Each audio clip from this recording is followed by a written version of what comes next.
నల్గొండ పట్టభద్రుల ఎమ్మెల్సీ ఉప ఎన్నికల పరంపరలో భాగంగా నల్గొండ నియోజకవర్గ పరిధిలోని నల్లగొండ ఉమ్మడి జిల్లా, వరంగల్, ఖమ్మం ఉమ్మడి జిల్లాలోని పట్టభద్రులు ఎమ్మెల్సీ ఎన్నికలో అభ్యర్థిని ఎన్నుకోవడం కోసం ఎన్నికల ప్రక్రియను ఏదైతే ఎన్నికల యంత్రాంగం చేపట్టడం జరిగింది. 27వ తేదీన ఉదయం 8 గంటల నుంచి 4 గంటల వరకు ఏదైతే ఎన్నికల సంఘం నిర్దేశించి ఓటు హక్కు దరఖాస్తును అప్రూవల్ చేసిన అందరూ కూడా ఓటును వినియోగించుకునే సమయాన్ని కేటాయించడం జరిగింది. అయితే ఈ ఎన్నికల్లో దయచేసి ఏదైతే పట్టభద్రులు మాత్రమే పేరు నమోదు చేసుకున్న వారు మాత్రమే ఈ ఓటర్ లిస్టులో ఓటర్గా ఉంటారు. వారు సుమారుగా ఏదైతే ఇక్కడ ఈ 3 ఉమ్మడి జిల్లాలలో విభజించబడ్డ 12 ఇప్పుడు ప్రస్తుత జిల్లాల పరిధిలోని ఓటర్లు ఈ ఎమ్మెల్సీ ఎన్నికల్లో ఓటేయడం జరుగుతూ ఉంది. నమోదైన వారు 4,63,000 మంది ఓటర్లు తన ఓటు హక్కును వినియోగించుకోబోతున్నారు. వీరి కోసం 605 పోలింగ్ కేంద్రాలను ఎన్నికల యంత్రాంగం కూడా ఏర్పాటు చేయడం జరిగింది. ఈ ప్రక్రియలో అంటే నాకు అవగాహన ఉన్న వరకు నేను దయచేసి ఎమ్మెల్సీ ఎన్నికల్లో ఓటరు వినియోగించుకోబోతున్న అభ్యర్థులు వారందరికీ తెలుసు, గ్రాడ్యుయేటర్స్, మేధావులే, ఉన్నత విద్యను చదివి ఈరోజు ఓటు హక్కును వినియోగించుకోబోతున్నారు. అయినప్పటికీ కూడా మరొక్కసారి నా తరపున కూడా వారికి విన్నపించుకుంటా ఉన్నాం. సాధారణ ఎన్నికలకు, స్థానిక సంస్థల ఎన్నికలకు, ఎమ్మెల్సీ ఎన్నికకు చాలా డిఫరెంట్ ఉంటుంది. సాధారణ ఎన్నికల్లో అయితే ఎవరైనా కూడా వచ్చి రావడం, ఎవరైనా 18 ఏళ్ల వయసు పైబడ్డ ప్రతి ఒక్కరు వస్తాడు. ఎవరైతే ఇష్టమైన అభ్యర్థి అనుకుంటామో తన గుర్తు మీద సింబల్ వేయడం, వెళ్ళడం జరుగుతుంది. కానీ ఎమ్మెల్సీ ఎన్నికల్లో ఓటు విధానం వేరు, ఓటేసే విధాన సిస్టమే వేరు. ఎవరైతే ఇప్పుడు ఈ ఎమ్మెల్సీ ఎన్నిక కోసం, ఈ ఉప ఎన్నిక కోసం 52 మంది అభ్యర్థులు బరిలో నిలబడడం జరిగింది. వారికి 1 నుండి 52 వరకు సీరియల్ నెంబర్లను కేటాయించడం, ఆ సీరియల్ నెంబర్లో వారి అభ్యర్థుల ఫోటోలు కూడా అందులో బ్యాలెట్ మీద కూడా ఉండడం జరుగుతుంది. ఈ 4,63,000 మంది ఓటర్లు ఓటేసుకునే పరంపరలో ఈ 1 నుండి 52 మంది వరకు ఉన్న ఆ బ్యాలెట్ నమూనాలో ఏదైతే తన ఏదలుచుకున్న అభ్యర్థికి ఇక్కడ అంతకుముందు లెక్క సింబల్ కొట్టడో లేకపోతే ముద్ర వేయడం కాదు, తను ఎవరైతే వేయాలనో 1 అంటే నెంబర్ ఫస్ట్ ప్రియారిటీ ఎవరికైతే వేయదలుచుకున్నాడో అంకెలను మెయింటైన్ చేయాలి. ఆ డబ్బాలో నెంబర్ వేయాలి.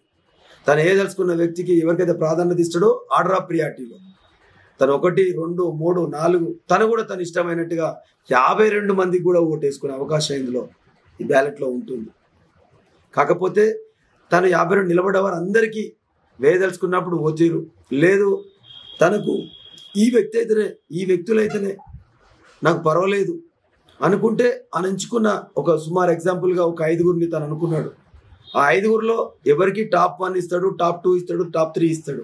ఆ అంకెలను ఆ నెంబర్కు తన ఫోటోకు ఖాళీగా ఉన్న డబ్బాలో ఆ నెంబర్లు వేయడం జరుగుతుంది. ఆ వేయడం వల్ల తను ఓటేసినట్టు. నెంబర్లు వేసాక ఆ బ్యాలెట్ ఏదైతే ఉందో దాన్ని ఇట్లా నిలువున దాన్ని ఇట్లా ఫోల్డ్ చేసి బ్యాలెట్ బాక్స్లో వేయాలి. ఆ వేసిన క్రమంలో ఏదైతే మళ్ళీ వీటన్నిటిని కూడా పరిగణలోకి తీసుకునే క్రమంలో ఓట్ల లెక్కింపు రోజు ఏ విధంగా అయితే వీటిని తీసి మొదటి ప్రాధాన్యత 52 మంది అభ్యర్థులు బరిలో ఎట్లయితే నిలబడ్డారో ఆ 52 మంది అభ్యర్థులు నిలబడ్డ ఓట్లను అవన్నీ లెక్కింపే క్రమంలో ప్రాధాన్యత ప్రకారంగా ఏ అభ్యర్థికి మొదటి అంకె ప్రాధాన్యత ఓటు వచ్చింది దానికి విలువగట్టడం. ఒకవేళ మొదటి ప్రాధాన్యత ఓటులోనే కనుక అబ్సల్యూట్లీ మెజార్టీ కనుక ఏదైనా అభ్యర్థికి రాకపోతే అప్పుడు రెండో ప్రాధాన్యతల ఓట్లను కూడా లెక్కించడం జరుగుతుంది. అంటే స్వామి, ఇప్పుడు మెజారిటీ రావడం అనేది ఏ ప్రాతిపదిక? ఇప్పుడు మొదటి ప్రాధాన్యత అంటే ఫర్ ఎగ్జాంపుల్ ఇప్పుడు 52 మంది పోటీలో ఉన్నప్పటికీ కూడా ప్రధానంగా అయితే 3 పార్టీల మధ్యలోనే పోటీ కనిపిస్తూ ఉంటుంది. సో అందులో ఒక పార్టీకి సంబంధించిన వ్యక్తికి 1వ నెంబరు, ఇంకో పార్టీకి సంబంధించిన వ్యక్తికి 2వ నెంబరు, ఇంకో పార్టీకి 3వ నెంబరు అలా వేసుకుంటూ వచ్చారు. ఫర్ ఎగ్జాంపుల్ మీరు చెప్పే ఎగ్జాంపుల్స్లో ప్రస్తుతానికి ఈ 3 పార్టీలనే తీసుకున్నాం. ఈ 3 పార్టీల్లోనే మీరు అన్నట్టుగా ఈ మెజారిటీ అనేది ఏ బేసిస్లో తీసుకుంటారు? మొదటి ప్రాధాన్యత అనేది లెక్కించినప్పుడు ఎన్ని ఓట్లు వస్తే మెజారిటీ అని ఉంటుందా, లేకపోతే ఏ రకంగా ఉంటుందా? ఎగ్జాక్ట్లీ మీరు అన్నది పోలైన ఓట్లలో కౌంట్ తీసుకున్నప్పుడు ఈ ఫస్ట్ వన్ సంఖ్యకు వచ్చిన దాంట్లో అబ్సల్యూట్లీగా 50% ఎబో కనుక మెజారిటీ కనిపించింది అనుకోండి. అంటే ఇది పోలైన ఓట్లలో దాన్ని తీసుకుంటే దానికి ఒక వెల కడతారు. ఈ మొదటి ప్రాధాన్యత అంటే ఒక్క ఓటే కాదు, ఆ ఓటును విలువ కడతా ఉంటారు. ఆ విలువ కట్టిన దాని ప్రకారంగా 50% కనుక క్రాస్ అయితే ఇక రెండోది చూడరు. లేదు అనుకున్నప్పుడు అప్పుడు మళ్ళీ రెండవ ప్రాధాన్యత ఓట్ల లెక్క పెడతారు.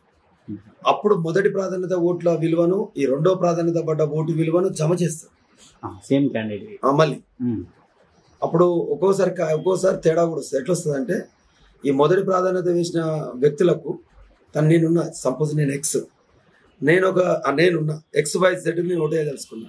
నేను ఎక్స్కు ఒక ఓటు వేసా, ఒక అంకె పెట్టా, వైకి 2 పెట్టా, జెడ్కు 3 పెట్టా. నా ఒకటిలో నాది ఇక్కడ 1 పెట్టిన అతనికి కంప్లీట్ కాలే. అప్పుడు రెండో ప్రాధాన్యత లెక్క పెట్టినప్పుడు నేను ఫస్ట్ ఒక ఆయనకి వేసిన బాపతి ఓటు 1కి పోయింది. కానీ నా ఓటు 2 ఆయన లెక్క పెట్టినప్పుడు నా ఓటు విలువ మళ్ళీ 2 ఆయనకు కూడా వస్తుంది. అంటే నా ఓటు 2 ఆయనకు కూడా పరిగణలోకి వస్తుంది. కానీ మొదటి దానంత ప్రాధాన్యత కౌంట్ రాదు, అది విలువ. ఈ విధంగా వీటిని కౌంట్ చేసుకుంటూ ఎప్పుడైతే ఎన్నికల నిబంధనల మేరకు ఎప్పుడైతే ఆ నిలబడ్డ ఓట్లు పోలైన వాటిల్లో అబ్సల్యూట్ వచ్చిందో అప్పుడు రెండోది ప్రాధాన్యత లెక్క పెట్టేప్పటికీ మీకు క్లియర్ అయింది అనుకోండి, ఇక మిగతా లెక్కించాం. లేదు రెండో దాంట్లో కూడా క్లియర్ కాలే, 3వ ప్రాధాన్యత ఓట్లను కూడా లెక్క పెడతారు. అప్పుడు ఫస్ట్ పడ్డ ఓట్లు, సెకండ్ ప్రాధాన్యత ఓట్లు, థర్డ్ ప్రాధాన్యత ఓట్లు అన్ని క్లబ్ చేస్తారు. మనం అంటే విలువగా కూడుతారు. కూడి అప్పుడు క్లియర్ అయింది అనుకోండి.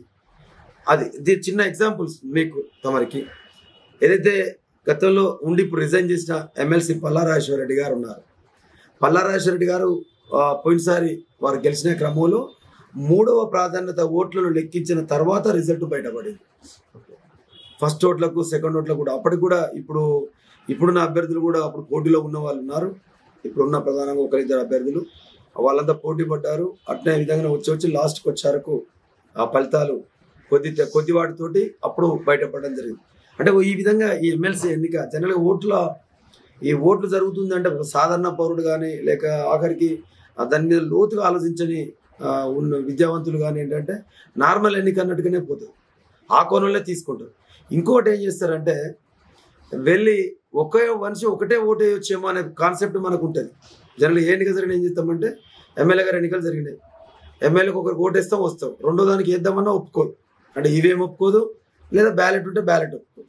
కానీ ఇది అట్లా కాదు, ఒకటే అనుకొని వస్తాం కదా. ఒకటే అనుకొని వచ్చే కంటే నువ్వు ఎంచుకున్న అభ్యర్థులలో నువ్వు ముందు మనం ఎవరు సమాజానికి ఉపయోగపడతారు, ఈ ఎమ్మెల్సీకి ఎవరు అర్హులు, ఎవరైతే బెటరు, ఇప్పుడున్న పరిస్థితులు, పాలన విధానం, అంటే వాళ్ళ క్యారెక్టర్ అన్ని వ్యక్తిగత గుణగణాలతో పాటు వారికి అప్పచెప్పే బాధ్యత. ఒక పట్టభద్రుల తరపున విధాన మండలిలో సభ్యుడిగా కూర్చోబోతా ఉన్నారు. ఆ సభ్యుడిగా కూర్చున్న వ్యక్తి తన పదవీ కాలంలో ఆ పట్టభద్రులతో పాటు ఆ ప్రాంత ప్రజానికానికి కూడా ఏం చేయగలడన్న విశ్వాసం, నమ్మకం వారికి ఏర్పడితే ఈ నిలబడ్డ అభ్యర్థులలో ఒక్కరికే ఓటేసి వదిలేసి రావాల్సిన అవసరం లేదు. క్లియర్ అనిపిస్తే ఒకటే, నువ్వు రెండోది ఎందుకు ఎత్తలేవని కూడా అడగరు ఎవరు. ఒకవేళ అనిపించలే, నువ్వు 3 ఎంచుకున్నావు, 1, 2, 3 ప్రాధాన్యత ఇచ్చుకో. అంటే ఎన్నికల విధానం అలాంటి. కానీ నేనేమనుకుంటున్నా అంటే నాకున్న పర్సనల్ ఒపీనియన్, ఇప్పుడున్న పరిస్థితులను బట్టి, ప్రభావం బట్టి, ఇక్కడ ఉన్న దాన్ని బట్టి, ఈ ఉప ఎన్నిక కాబట్టి ఈ మిగతా పీరియడ్లో కూడా మనం మేలు జరగాలి, ఈ ప్రాంతానికి ఈ పట్టభద్రులకు జరగాలి అంటే నువ్వు సింగిల్ ఎజెండాతో ఎవరైనా పెట్టుకోదలుచుకుంటే ఇంకా బెటర్ ఎంచుకోండి, ఎవరైనా ఎంచుకున్నా పర్లేదు. ఈ పరిణామాలను ఆలోచించి ఒక వ్యక్తి ఒక నెంబర్ కొట్టేసినాం అనుకోండి, కన్ఫ్యూజన్ లేకుండా క్లియర్ అయిపోతుంది. తప్పకుండా ఆ వ్యక్తితోటి మనం కొట్లాడి కూడా పని తీసుకోవడానికి కూడా వీలుంటుంది. ఇది ఎన్నికల ఆ విధానం సజావుగా జరిగేటట్టుగానే అందరం కూడా, ఎందుకంటే పట్టభద్రులం కాబట్టి మేము కూడా అందరం దాన్ని ఆ విధంగానే సజావుగా జరిగేటట్టుగా అధికార యంత్రాంగం ఇచ్చిన నిబంధనలకు లోబడి, ఎన్నికల కమిషన్ పేర్కొన్న నిబంధనలకు లోబడి ఆ విధమైన ప్రశాంత వాతావరణంలో పోలీస్ శాఖ వారి యొక్క రక్షణలో పూర్తి సహకారంతో ఈ యొక్క పట్టభద్రుల ఉప ఎన్నికను ప్రశాంతంగా ముగిసేలాగా మా వంతు సహాయ సహకారాలు అందించి 100% దయచేసి నేను మీ ద్వారా కోరుతా ఉన్నా. పట్టభద్రులు అంటే మేధావులు, ఈ రాష్ట్రాన్ని దేశాన్ని నడిపించే దాంట్లో కీ రోల్లో ఉండాల్సిన వాళ్ళు, వారి తరపున ఎన్నుకోబడే వ్యక్తి ఇంకా ముఖ్య భూమిక ఉంటుంది. కాబట్టి తప్పకుండా ఓటర్ తీర్పు మీరు ఇవ్వండి. ఓటేస్తానికి తప్పకుండా పోలింగ్ కేంద్రానికి వెళ్ళండి, పోలింగ్ కేంద్రానికి వెళ్ళి తప్పకుండా ఓటేయండి. 100% 100% ఓటింగ్ శాతం నమోదయ్యేటట్టుగా దయచేసి ప్రతి ఒక్క పట్టభద్రుడు, ప్రతి ఒక్క ఓటర్, అంటే పట్టభద్రుడు మీనింగ్ ఓటర్ లిస్టులో ఓటు వచ్చిన ప్రతి ఒక్క పట్టభద్రుడు తప్పకుండా రేపటి ఎన్నికల్లో పాల్గొని ఆ ఓటును వినియోగించుకోవాలని, ఈ యొక్క తెలంగాణ రాష్ట్ర పునర్నిర్మాణంలో ఈ పట్టభద్రుడి తరపున ఎన్నుకోబడ్డ ఎమ్మెల్సీ గారి పాత్ర కూడా, భాగస్వామ్యం కూడా ఒక మంచిగా ఉండేలాగా చక్కటి నిర్ణయాన్ని తీసుకోవాలని మీ ద్వారా నేను అందరినీ కోరుతా ఉన్నా, ఆశిస్తా ఉన్నా. Thank you. నమస్కారం.